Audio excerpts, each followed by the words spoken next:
In chapter 25 last week, as we started going through the layout of the tabernacle and how they're going to go about doing those things, there was obviously, if you look back at chapter 25, verse 9, and this is God speaking to Moses, verse 9 says, "According to all that I show thee after the pattern of the tabernacle, and the pattern of all the instruments thereof, even so shall ye make it."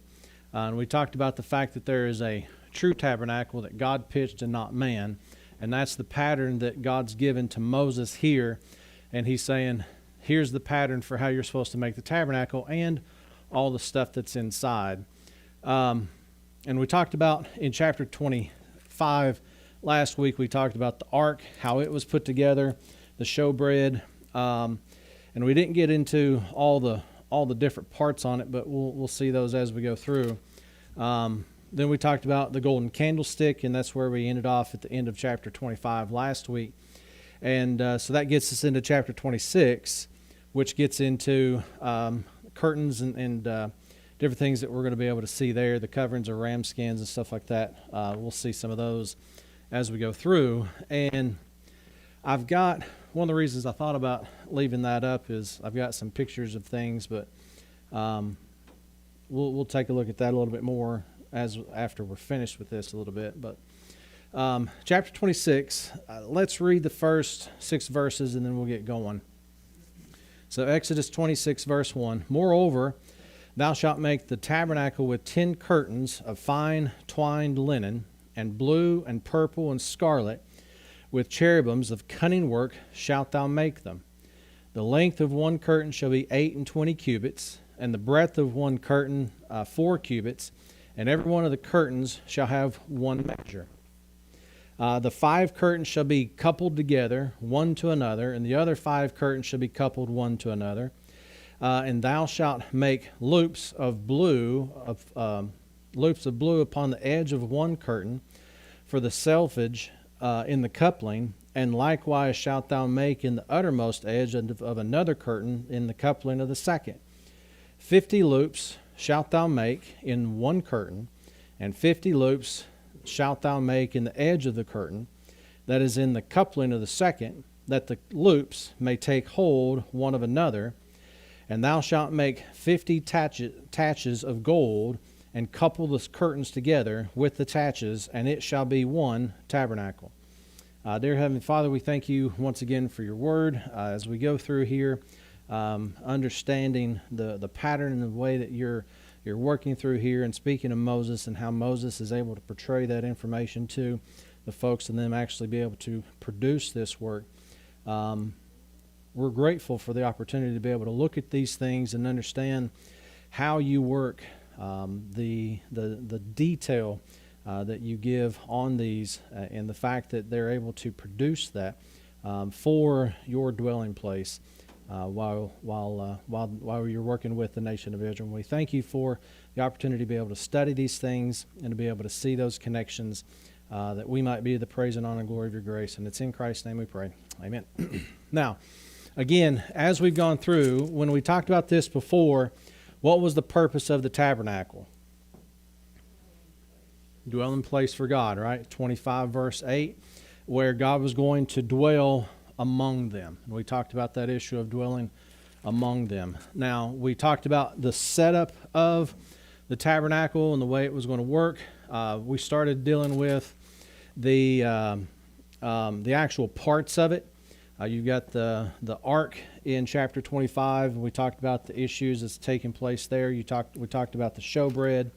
We talked about the candlestick. And here in chapter 26, we start looking at curtains, right? So he says, "Moreover, thou shalt make the tabernacle with 10 curtains of fine twined linen." So we're starting off with 10 curtains, and you've got blue and purple and scarlet, with cherubims of cunning work shalt thou make them. Now, when you think about that again, they know something about cherubim because they've already created that for the ark, right?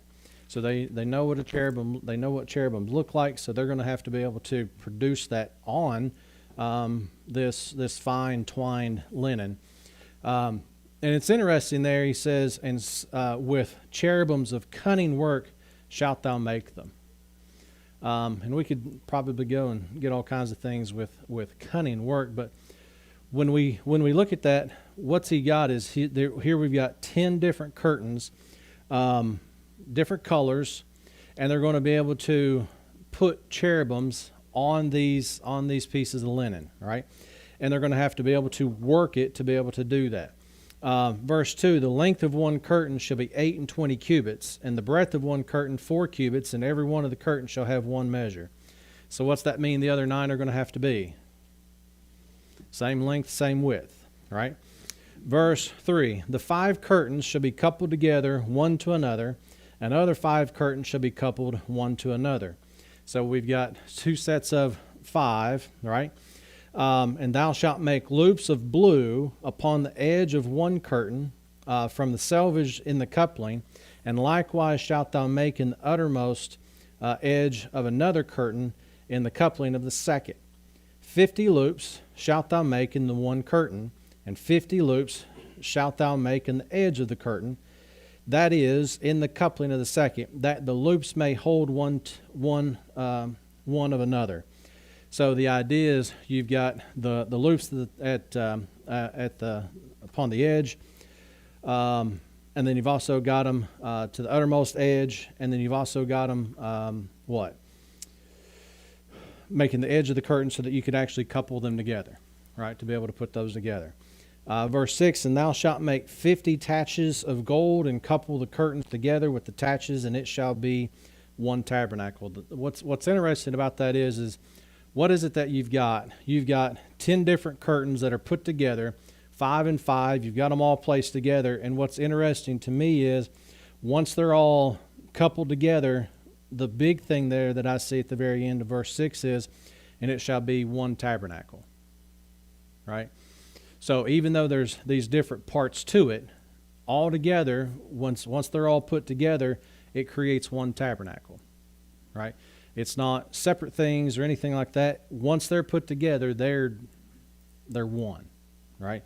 And there's a bunch of things we could take a look at that specifically, and it's not about us here, but even when you look at Ephesians, when he's talking about the body of Christ, the body of Christ is different parts, but they're all fitly framed together. 1 Corinthians chapter 2 talks about the same thing and makes the connection with the body. But you see that same type of issue back here with the tabernacle. And of course, the tabernacle here was for God to dwell among the people, and we're told that we're the temple of God, and what's interesting about us is God indwells us today, right? And of course, there's a bunch of different things we can go with that, a little bit farther with that as well. But the first 6 verses there just dealing with the curtains and how they're going to make that, set up those the parts of that tabernacle. Now, verse 7, and thou shalt make curtains of goat's hair to be a covering upon the tabernacle. 11 curtains shalt thou make. And what's interesting is again, you see this detail. It's not, I mean, you look at verse 1, he says, 10 curtains of fine twined linen. He's telling them exactly how many that they're going to make. He's telling them exactly the size of it, right? And of course, all this information is coming from God to Moses, and Moses is telling the people, and they're producing that, right? Verse 7, and thou shalt make curtains of goat's hair to be a covering upon the tabernacle. 11 curtains shalt thou make. And again, the specificity on this. Verse 8, the length of one curtain shall be 30 cubits, and the breadth of one curtain 4 cubits, and the 11 curtains shall be all of one measure. Again, what does that mean? If one of them is 30 by 4, then all of them are 30 by 4, right? The precision that you've got there. Verse 9, and thou shalt couple 5 curtains by themselves, and 6 curtains by themselves, and shalt double the 6th curtain in the forefront of the tabernacle. And thou shalt make 50 loops on the edge of the one curtain that is outmost in the coupling, and 50 loops in the edge of the curtain which coupleth the second. And thou shalt make 50 taches of brass, and put the taches in the loops, and couple the tent together, that it may be one. So just like what we had with the curtains of linen, here we've got curtains made of goat's hair. And they're placed together. Here you've got a group of 5 and 6, and then of course you've got together they are made one. Verse 12, and the remnant that remaineth of the curtains of the tent, the half curtain that remaineth, shall hang over the backside of the tabernacle, and a cubit of one side, and a cubit of the other side of that which remaineth in the length of the curtains of the tent. It shall hang over the sides of the tabernacle on this side and on that side to cover it. Now again, you got to think and picture. God is giving Moses, here's the pattern. Here's what it's going to look like. And what Moses is going to do is he's going to take that and say, here's what I need you to do. Whoever it is, just like we had last time, we had people that were able to do what? They actually had to cast 4 rings of gold. So you had people that knew how to do that. Here you've got people that are going to be able to do what? Take fine linen and be able to produce those pieces.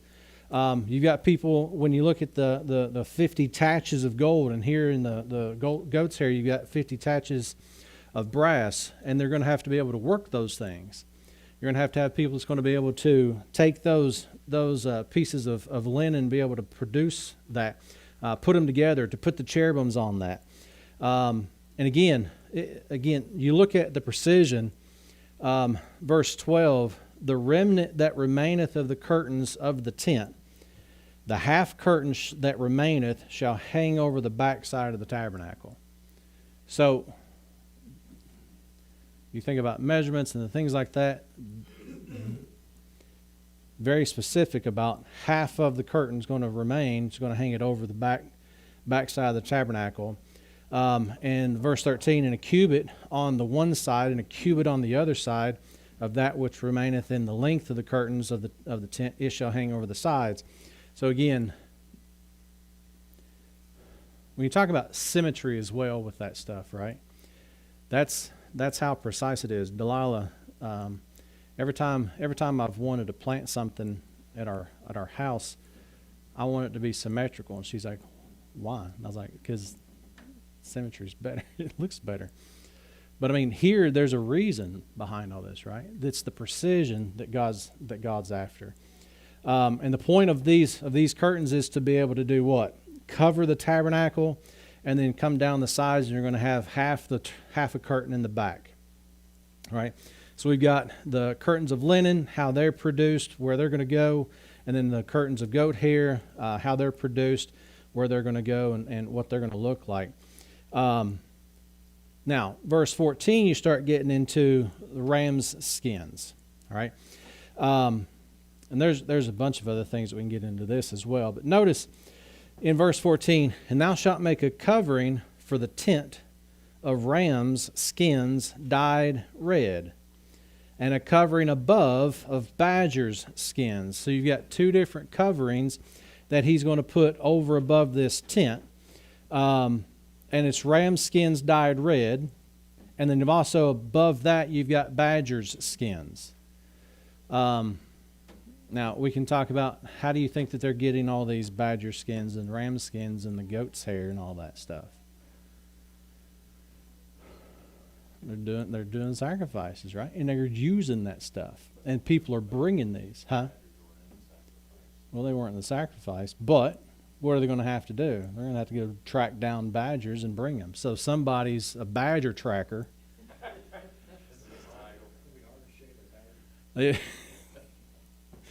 Apparently it's possible, though. Get that skin off of it, right? But yeah, I mean, you look at those things, so they're, and what is it? We could go all the way back to Genesis, and what did God do with animals? Is he put the fear of man in animals so that they would have to run after him and chase them. And so here and what's interesting about this is every one of these things goes back to 25 verse 2, that they bring it willingly as part of this. So I don't even know if it's they have to go find stuff. It's like they've got these things and they're going to bring it. But of course they had to go and chase it to be able to get it to begin with, right? They had to track all these animals down to be able to get these things. But you've got 2 different coverings here of the tent. In verse 14, you get the ram skins dyed red, and then above that one, you've got badger's skins. And of course, we can talk about, God uses, as we're the temple of God, we've got our skins and all that stuff, and God's inside and dwelling in us, and we can talk about those things as well. And it's just, there's a bunch of different things we can get in with that. But what we see is we've got curtains, we've got goat's hair curtain across the top. Here we've got above the tent, ram skins dyed red and badger skins. Verse 15. And thou shalt make boards for the tabernacle of shittim wood standing up. So here he's going to get into some boards, and it's really interesting, some of the things we've got here. But they're going to start making some boards made out of the shittim wood, which is the same thing that they made the ark and also the staves for the ark and all that stuff we've already talked about before. So they're going to make boards for the tabernacle of shittim wood standing up, which means what? They're going to be vertical like that. Verse 16, 10 cubits shall be the length of the board, and 1.5 cubits shall be the breadth of one board. So again, we start seeing, here's the boards, here's how you're gonna cut the boards and make sure they're the right length. It's a big board. I mean, just, when you go and you take a look at what a cubit is and all that stuff, it gets pretty big quite quickly. Especially if you've ever worked in wood, you know what that's going to end up being. Now, again, the precision shows up in verse 17. He says, 2 tenons shall there be in one board, set in order one against another. Thou shalt make for all the boards of the tabernacle. And so then, again, you see 2 tenons shall be in one board, set in order one against another. There's an order to it. Again, there's a pattern, there's an order, there's specificity here when he's talking about how to put these things together. To be set in order one against another, thus shalt thou make all the boards of the tabernacle. Again, which means what? All the boards are 10 cubits long, 1.5 cubits wide, and then they're also going to have tenons in them, right, for them to be able to put them together. Verse 18, and thou shalt make the boards for the tabernacle, 20 boards on the south side southward, and thou shalt make 40 sockets of silver under the 20 boards, 2 sockets under one board for his 2 tenons, and 2 sockets under another board for his 2 tenons. Now, when you're looking at sockets there, what you're really looking at is, trying to think, kind of like, the word just escaped me. Yeah, I was trying to think of something else. But yeah, so I mean, you're going to make 40 sockets, and thou shalt make 40 sockets of silver under the 20 boards, 2 sockets under one board for his 2 tenons. So the tenons on the boards are on the bottom is what it's saying there. Under the 20 boards, 2 sockets under one board for 2 tenons, and 2 sockets under another board for his 2 tenons. And so then you've got 20 boards, and you got 40 sockets because you got 2 sockets per board, right?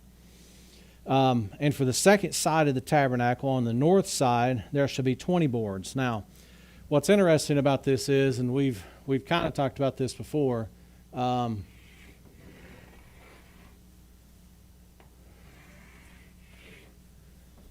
so if you got the entire tabernacle there, here we've got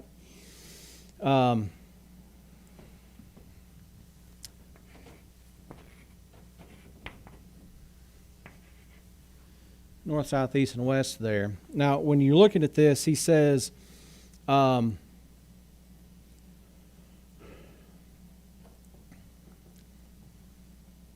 verse 20, and for the second side of the tabernacle on the north side. So we've already dealt with the south side in verse 18. So on verse 18, he's looking at the side here. Verse 20, he's looking at the north side up here. And of course, we talked about really interesting things with tabernacle and all that.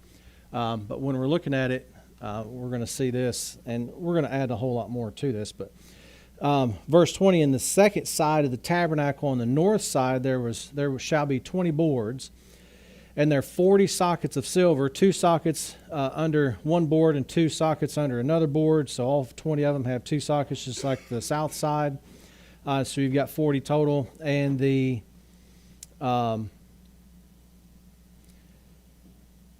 sides of the tabernacle westward shalt make 6 boards. And the 2 boards shall thou make for the corners of the tabernacle and the 2 sides, and they shall be coupled together beneath, and they shall be coupled together above the head of it unto one ring. Thus shalt thou be for them both. They shall be for the 2 corners. Now, you've got 20 boards on the south side, you got 20 boards on the north side, and we're also told that we have verse 22, and the sides of the tabernacle westward thou shalt make 6 boards, and 2 boards shalt thou make for the corners of the tabernacle on the 2 sides. So one of the things you notice real quick is if you've got 20 on the north side and 20 on the south side, but then you got 6 on the west side, what do you automatically know about that? It's going to end up creating a rectangle again, right? And so we'll see a little bit about that as you go through. Now, verse 24, again, he says, and they shall be coupled together beneath, and they shall be coupled together above the head of it unto one ring. Thus shalt thou be for them. They shall be for the 2 corners, and they shall be 8 boards and 2 sockets of silver, 16 sockets, 2 sockets under one board, and 2 sockets under another board. So when we're done with the boards here and the sockets that we're going to be able to create, what you've got is you've got the that rectangular shape that you have with that particular tabernacle. Now, again, you look at how precise this is. Here's the numbers. Here's the sockets. Here's how many tenons are going to be. Here's how you're going to do this. Here's how you're going to be able to produce this. And it's not just, let's just go and throw something together. There's a reason behind each one of those. And again, we'll talk about that a little bit more as we go through. Now, on verse 26, he's going to start dealing with some of the outside bars. Verse 26, and thou shalt make bars of shittim wood, 5 for the boards of one side of the tabernacle, and 5 bars for the boards of the other side of the tabernacle, and 5 boards for the boards of the side of the tabernacle for the 2 sides westward. Now, when you're getting into this, what is it that you notice about 26, 27? You've got shittim wood that they're going to make bars for. You've got 5 for the boards on one side, 5 boards for the other side, and 5 boards for the side of the tabernacle for the 2 sides westward. What do you notice about that shape?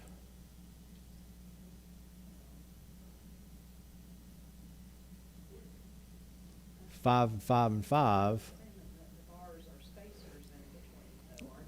So they would be, but here's the thing. Here's what you got to think about, because when we've got 20 boards, we got 20 boards on north and south.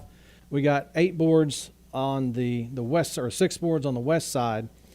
Here you've got, he says, making bars of shittim wood, 5 for the boards on the one side of the tabernacle. We're going to have that on one side, 5 for the other side, and you got 5 on the sides that are westward.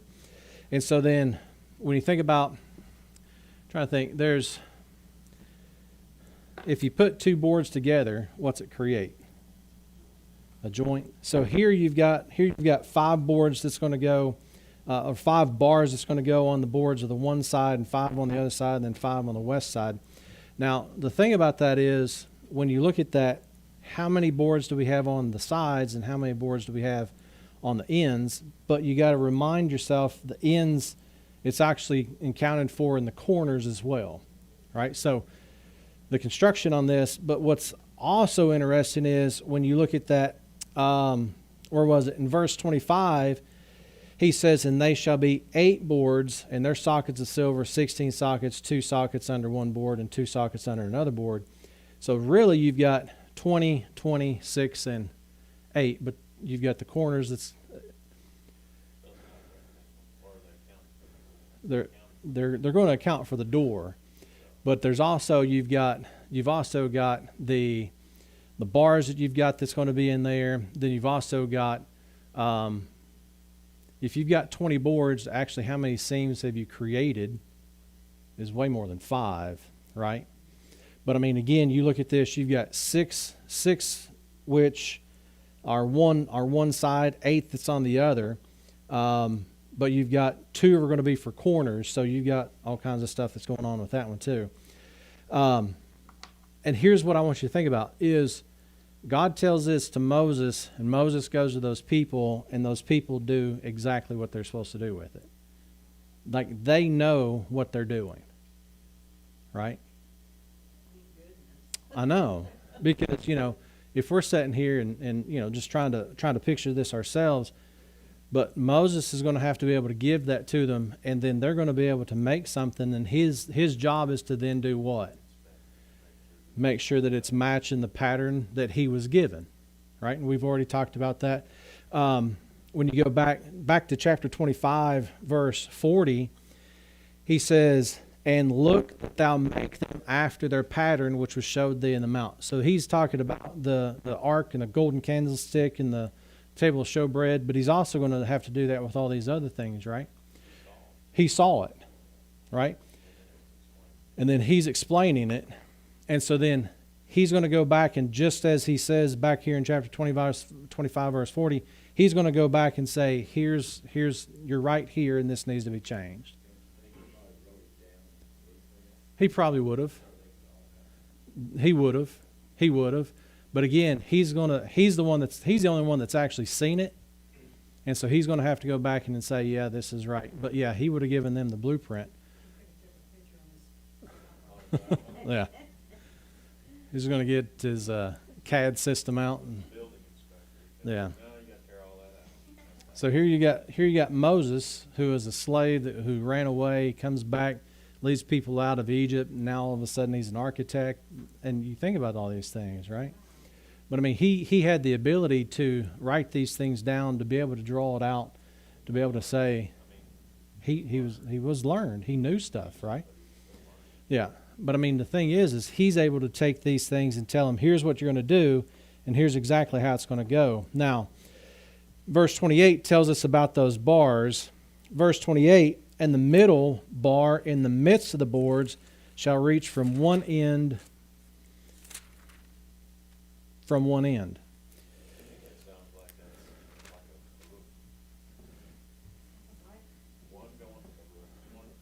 Kind of like the one goes from one end to the other, and then there's other bars. So, and you'll see that, keep on going, verse 29, "And thou shalt overlay the boards with gold, and make the rings of gold for places for the bars, and thou shalt overlay the bars with gold, and thou shalt rear up the tabernacle according to the fashion thereof, which was showed thee in the mount." And again, so what we see here is you've got bars made of shittim wood, 5 for the sides, 5 for the 2 sides westward, or 2 of them for the 2 sides westward. But it almost seems like rafters, if you will. That's what you're talking about, right? So that's Because there's a main beam that goes from one end to the other, and that's the middle bar that's in the midst of the boards. And the other thing is you're going to take those and you're going to do what with them? You're going to overlay them with gold. You're going to make the rings for the places of the bars. They're going to be overlaid with gold as well. And they're going to rear that up according to the fashion whereof, which would show thee in the mount. And again, Moses is coming back through and inspecting everything, right? Now, in verse 31, we start dealing with some of the inner parts as we start looking at those. Verse 31, "And thou shalt make a veil of blue and purple and scarlet." Now, that's coming from the fine twined linen that we had earlier. We're going to have some more of that. "And fine twined linen of cunning work with cherubims shall it be made. And thou shalt hang it upon 4 pillars of shittim wood overlaid with the gold. Their hooks shall be of gold upon the 4 sockets of silver.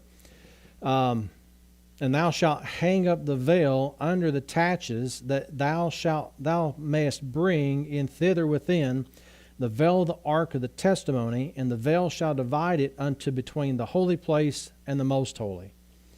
And thou shalt put the mercy seat upon the ark of the testimony in the most holy place. Now, of course, that's when we get into where is it going to be. So you've got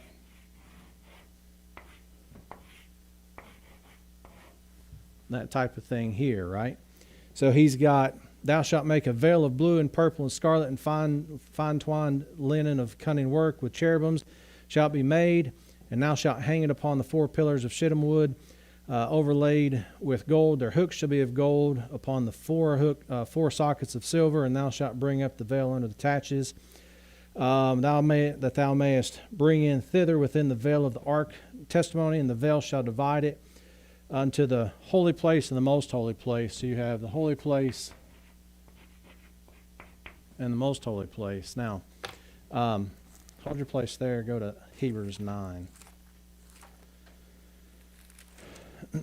And we see the same type of thing over there.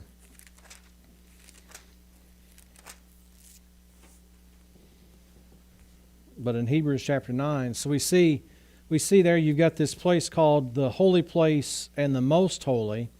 And we'll see those differences there. But back in over in Hebrews chapter 9, verse 2, it says, "For there was a tabernacle made."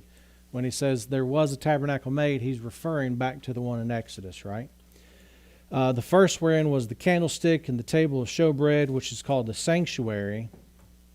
And after the second veil, the tabernacle, which is called the holiest of all, which had the golden censer and the ark of the covenant overlaid round about with gold, wherein the golden pot and had manna, and Aaron's rod that budded, and the tables of the covenant.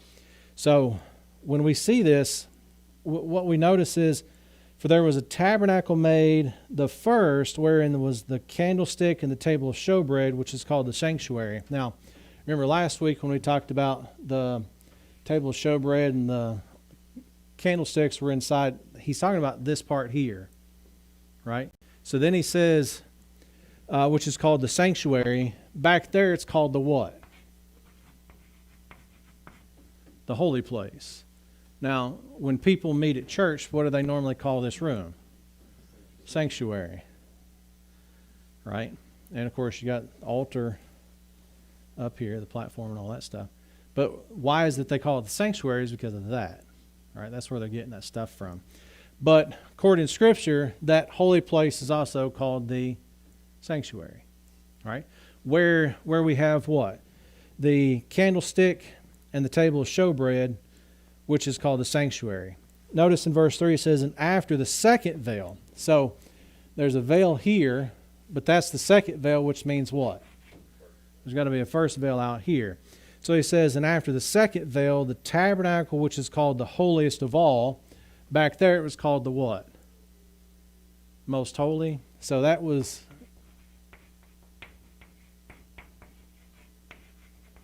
the holiest of all there. So verse with verse, we can see what he's talking about there. Now, a lot of times, when I first got saved and started studying the Bible, and everybody said, "Well, it's the holiest of holies." I mean, it is the holiest of holies, right? So I mean, I'm not going to get too upset about that. But I mean, you got scripturally, it's the most holy, which is the holiest of all. And you got the holy place, which is scripturally here called sanctuary. And of course, what is it that we see that's inside the holiest of all is which had the golden censer and the ark of the covenant overlaid round about with gold, wherein was the golden pot that had manna, and Aaron's rod that budded, and the tables of the covenant. Now again, we've not gotten into seeing where all of that is, but what's interesting is if you keep going, we talk about what Israel's going to learn about Christ after we're gone. Verse 8, "And over the cherubims the glory, shadow, and the mercy seat, of which we cannot speak particularly. Now when these things were thus ordained, the priest went in always into the first tabernacle, accomplishing the service of God. But in the second went the high priest alone once every year, not without blood, which he offered for himself and for the heirs of the people. So where is it that they're doing all the work is in here. And then the high priest goes in here by himself, and he has to go in with blood yearly, once a year, for himself and for the what? Heirs of the people, right? Of the people. Now, he said, verse 8, the Holy Ghost, this signifying that the way into the holiest of all was not yet made manifest, while as the first tabernacle was yet standing, which was a figure for the time when present, in which were offered both gifts and sacrifices that could not make him that did the service perfect, as pertaining to the conscience, which stood only in meats. We talked about that. So when we look at this, you've got, here's where they're doing all their work. Then you got one that goes into the most holy, or the holiest of all. And again, what do we know is Christ steps into that, if you will, as the perfect sacrifice for all. And at that time, no one knew about it. In the present, they're going to be able to know about that. So then, all this still has to be known. And so then, people during that tribulation period, the 70th week of Daniel, they're going to have some knowledge about this stuff, right? Back in Exodus 26, and we see these things again here, but in Matthew chapter 26,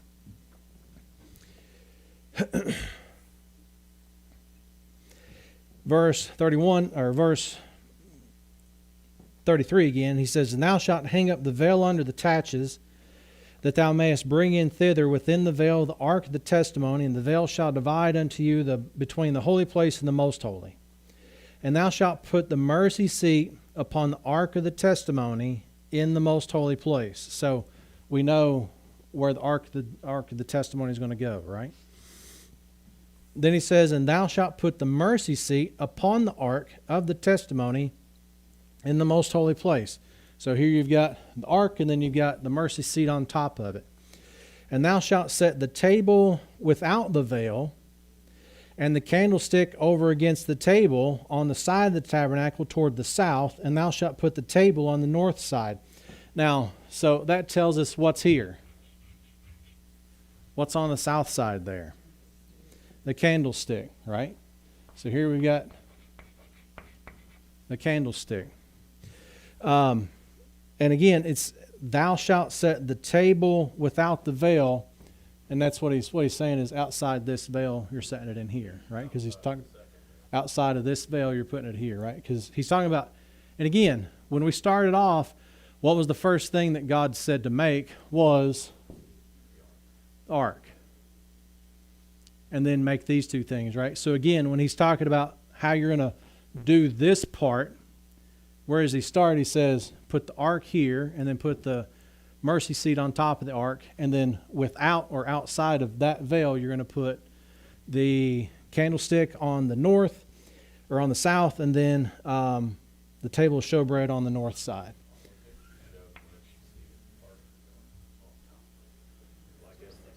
And according to that, they're two separate things, right? And that's normally, so like I had pictures and stuff, and I thought about putting those up, but a lot of times we miss stuff just because of that. But I mean, we could look at the picture and say, okay, well, the verse says, set the mercy seat on top, so we know that they're.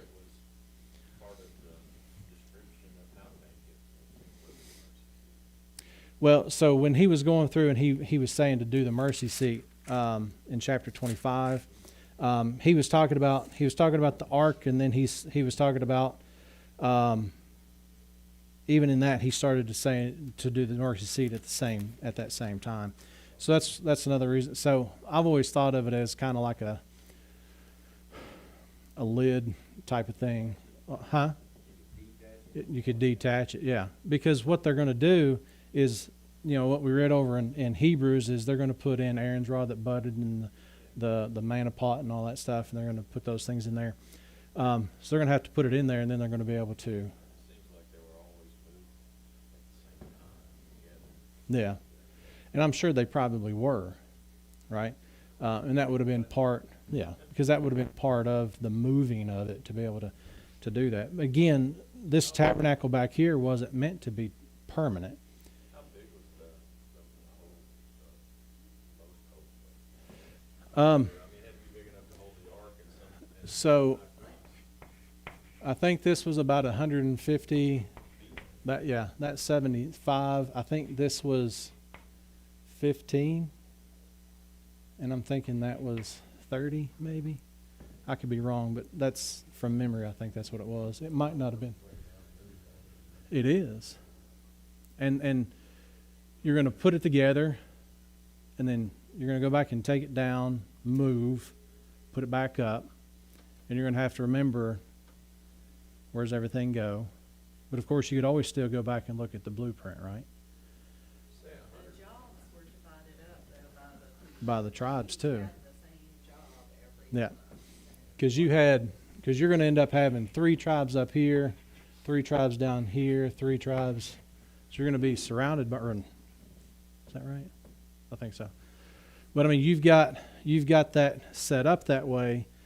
So each group's going to be responsible for something, and you're doing the same job over and over again. Why do you think that's 150 feet? I mean, the cubit's like 14 feet 9 inches. Right? Well, okay. Yeah. 16, but I mean, it's not going to be. I would think it'd be 150 feet. I thought it'd be more like 30. Well, I'm talking about the entire thing. I'm not talking about this part here. Well, the wood and stuff is, I mean, from the side, unless there's an extension onto it, the wooden side is 20 boards standing on end that are For here. Okay, that's where I was. Yeah. So this would be the actual. So you've got the outer court, inner court, and all that stuff too, right? So that would be including all of that. So, but I mean, the ram skins and all that were made to cover that. Cover that. Inner part, so that's Yeah. that's the 30 feet. Okay. Yeah. And that's why, if I remember correctly, I Or think the that's. outer is made of just curtains. It doesn't have any structure. Yeah. It's got posts. Yeah. And they're all just hanging. So that's just hanging curtains on the outside.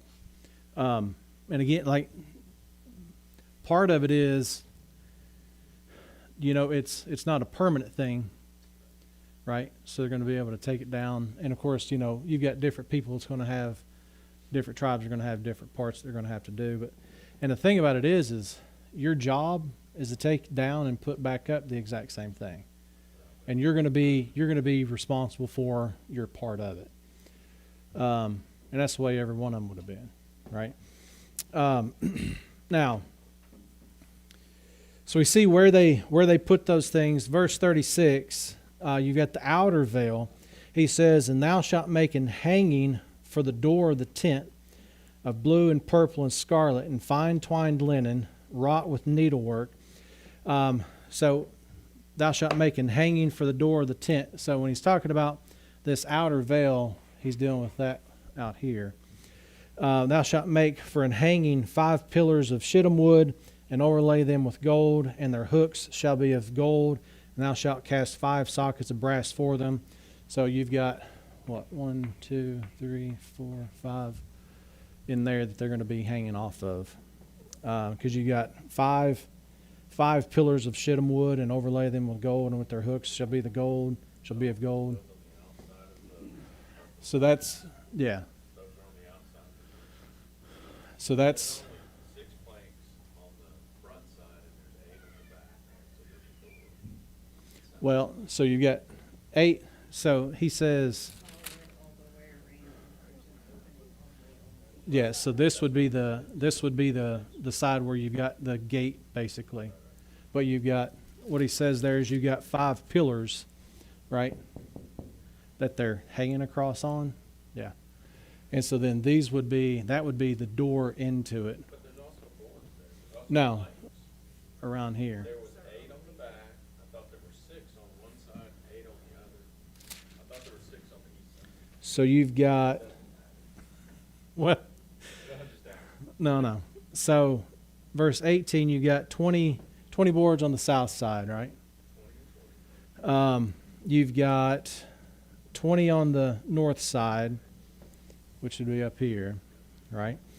8 on the west And let's see. So you've got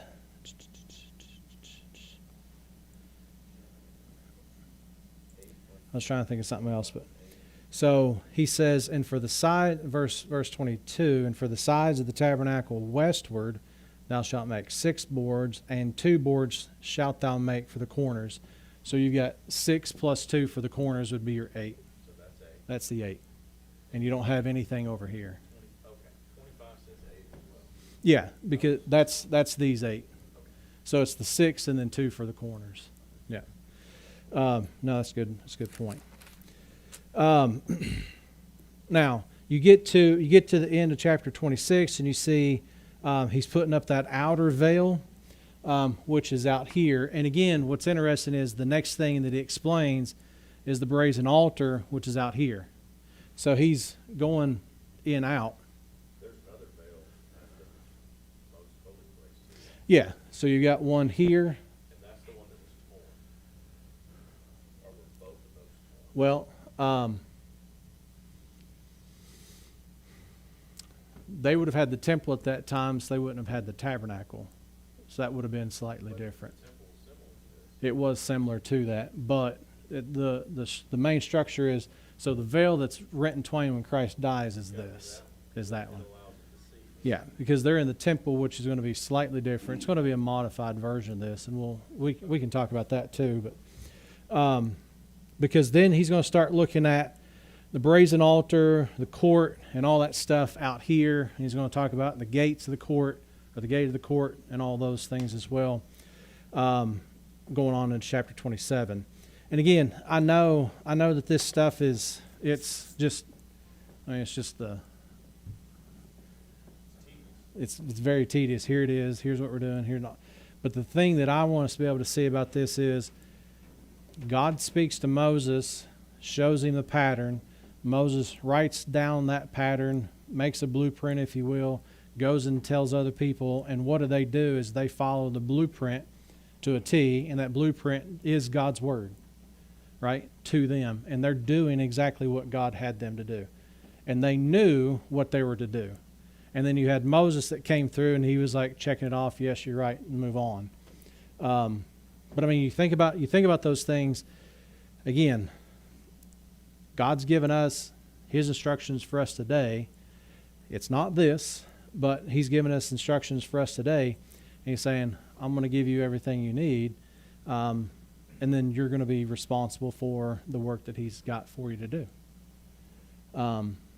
Just as they were with this, we don't have that tangible building to look at and say, look at what I did, or I've done what I was supposed to, or did I do what I was supposed to? The good thing for us is Christ did it all for us, so we can just rest in Him. I had a really great opportunity this past week to present the gospel to a young man at school. And it kind of scared me to begin with, because he was like, I want to be able to present the gospel to people. He's like, I'm kind of scared. And so I started talking to him about how we do that. And I said, one of the questions that we have is, if you were to die today, do you know where you'd go?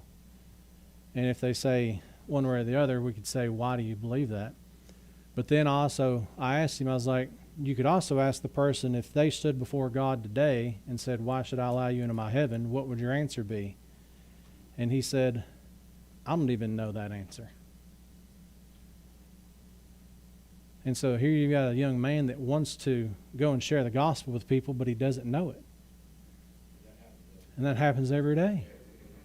And then it's just, well, he's going to parrot what he's heard. And so then, we're having a conversation, and so we end up having to leave. I've got him in class, so I'll be able to see him again and have a conversation with him. But I laid it out for him. And that was it was an interesting thing, because you would expect. But don't ever expect just because a kid's in a Christian school or a Christian home means anything. Oh yeah, every one of us. You get asked that question. A lot of people don't know who our Lord and Savior is. No. And the fact that he was willing to say, I don't know that answer myself. That's a big thing. Because he could have just said, yeah, I know what I would say. But, well, and I would. But it's one of those things, like he was opening up to me about, well, and so he was opening up to me with some things that he's dealing with personally that I was shocked with an 18-year-old senior in high school would be willing to talk about. So, you know, I'm going to continue talking with him. He seems like a great young man, but he's caught up in life just like everybody else is. But he doesn't have an answer. And so then, yeah. And so then I told him, I said, what I want you to do is get your Bible and go read Romans 3:23, 24, and 25. And when you're done, read it again, and we'll talk about it. So we'll see about that. So keep that in mind. All right. That gets us through chapter 26. 27, again, it's just more information as far as what they're doing. 28, we start getting into what the priest is going to wear and things like that. So I enjoy going through this stuff. I know it's kind of thick running through just reading stuff, but yeah. And I keep trying to find some, and there's some that I don't know if I like them or not. Yeah. There are some good ones. What I've actually thought about doing is, so I've got 3 3D printers at school, and I thought about just making one. So we'll see what happens. But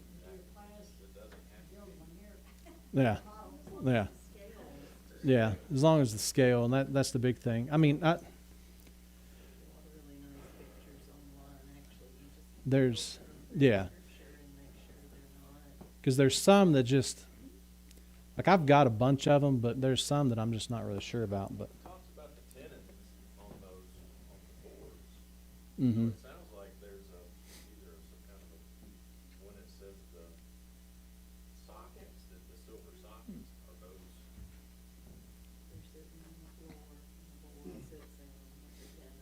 Yeah. So it's like a pedestal. I was trying to think of a word earlier. It's almost like a little pedestal. Yeah.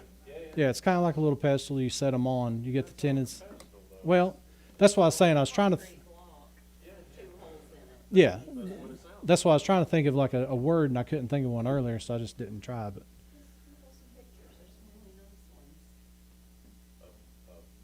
Sockets. Yeah, just do the tabernacle, most holy, and the holiest, and boards and sockets. Yeah. You get some really nice, you get some weird ones, but there's some really nice pictures. Yeah. Don't you? I like to see it. yeah, I do too. So that's Exactly the same, but it sounds like there's something else on it. well. Again, it's going to keep everything together, right? Yeah. And like I said, I thought about leaving this down and put them up with the projector, but I think I will once we're finished with, and be able to match that stuff up. So, yeah.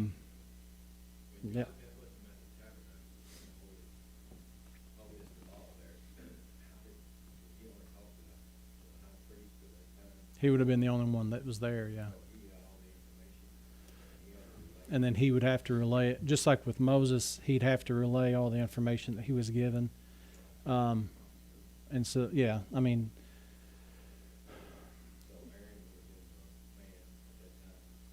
yeah, because he and Moses would have been. So I would say he would have been the main one. But then you've got him taking that same information out. And again, the point of it is for them to be able to dwell, for God to dwell among them. I don't even know if you'd need somebody to go in while God was there, but the idea is God's there, and they would know that. They would be able to physically see when he was present.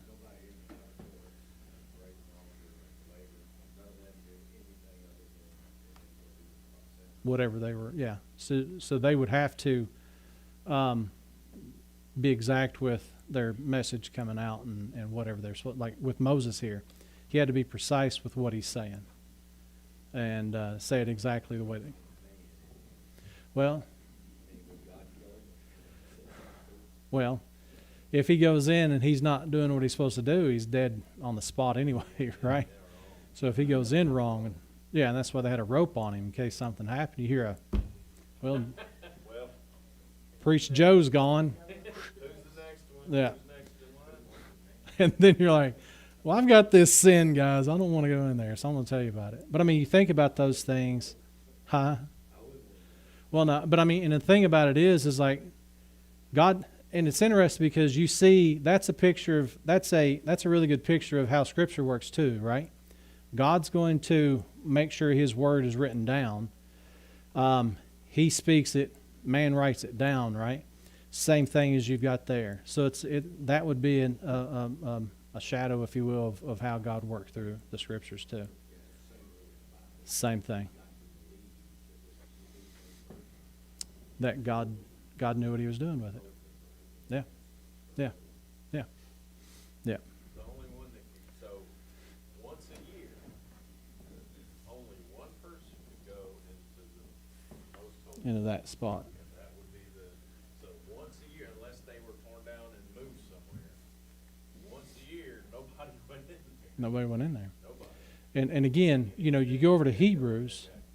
Well, if they did it wrong, right? But even then, you go to Hebrews, and Christ entered once for all. But the main thing was the high priest had to wear an altar of blood Mm-hmm. for himself. For himself and for the heirs of the people. Yep.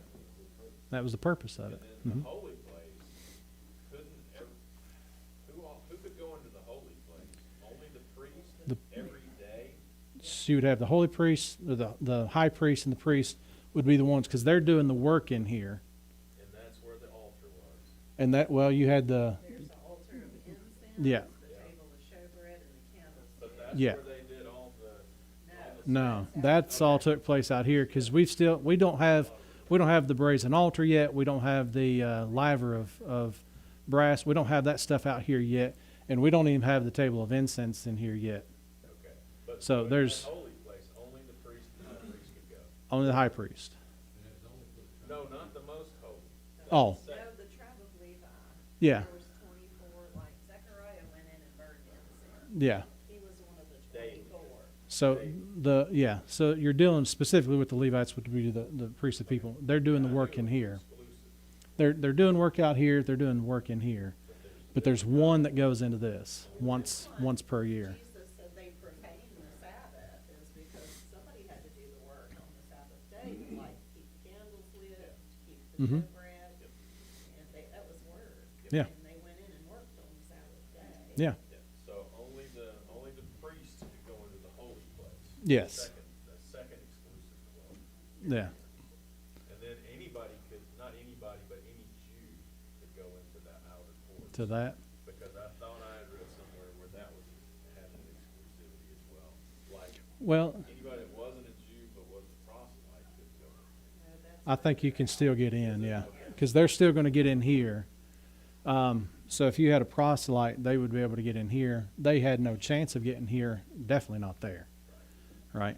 But they show up here. They do the offerings just like a Jew would here. That's where they took their animals for the daily sacrifice. Yeah, To the outer courts. yeah. And so then, like I said, we've not even gotten into all the pieces yet, and we're just kind of building it right now. That's fascinating. It is. Functioning, the amount of animals. And that's when you get into Leviticus, when you start seeing all that stuff, the different sacrifices that we talked about on Wednesday nights and stuff like that. Like you see all that, the daily routine. People that are bringing animals. You got a whole bunch of people doing stuff. Yeah. It has to be dealt with. There's Yeah. a lot of logistics to it. Mhm. Like a small Amazon. It's its own city. Stuff out of here. It's its own city that has its own ways and its own laws and things like that. Yeah. Yeah. And people's got to do their part. Yeah, if they don't do their part, it doesn't Doesn't work that way. It would have been.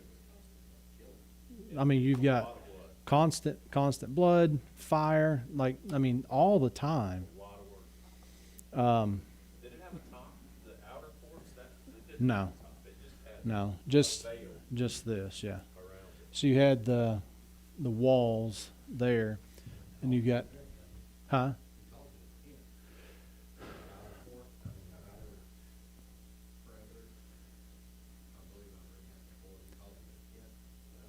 Well,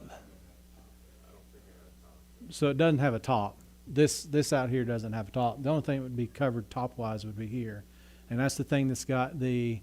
That's the part that's closer in, because it's closer in meeting, because it's where the tanks and liquids, Yeah, because that's the one where you got the ram skins and the badger skins and all that here covering it.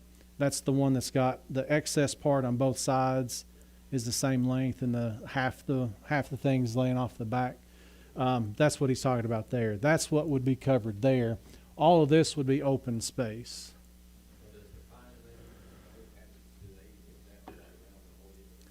So that's going out around all this, yeah.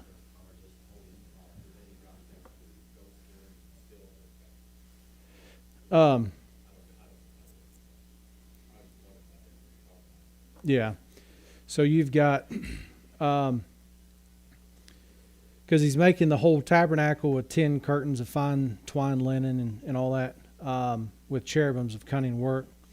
The length of one curtain is 8 and 20 cubits, which would be what, about 30 feet. So that would be this here, yeah. But the whole thing, that 150 feet is not considered the tabernacle. Tabernacle is that structure.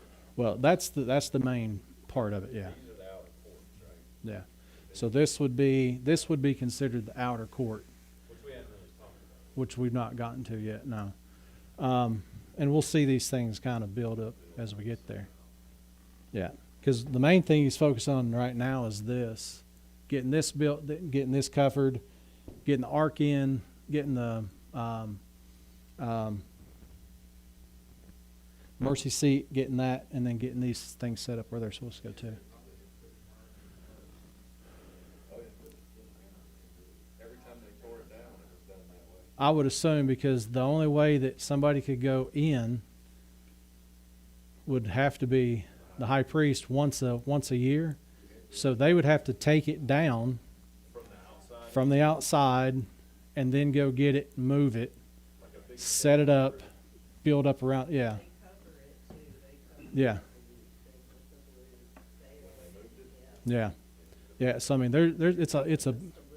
I hate to say it, but it's like a big production, right? It's we're going to do this, take it down, and do it, and like they can't go in and bring the ark out right, and then tear it down. and then tear everything down. So yeah, they would have to build around it, right? And again, a picture of how God would work is, everything that we do should be built around Him, not the opposite. So it's the same kind of idea. But yeah, that's a good point too. Because there's logistics and all that stuff that they're going to know how they're going to go about doing that. So I still can't even imagine. Even if 10% of a million families sacrifice daily, that's still 100,000 people. Yeah. Legally, Yeah. animals into that little bitty space. Well, if you think about how much meat Americans eat. Yeah. I mean, they did eat. Well, yeah, yeah, and that's where their food came from. yeah. because that- But I mean, you still have all the blood and the washings of everything. Yeah. and it all had to go through the one fire pit, for lack of through the one One altar. The one brazen altar. brazen altar. Yeah. That's where everything was sacrificed. Going to be burnt. That one little spot. Some of them they did. A lot of it they wouldn't have. But yeah, because they're going to burn a lot of that stuff, and then what's left over they're going to do some stuff with too. But well, some of it would be consumed. Yeah, because part of it's for him. I think they prepared it, Yeah. but they would prepare it there. Like if you took an offering, I think you got a part of that. Yeah. So part of what they're doing is they're making offerings for themselves and also for their food, also for the priest's food and all that stuff too. Because part of, with the Levites, when you talk about the Levites, they have nothing.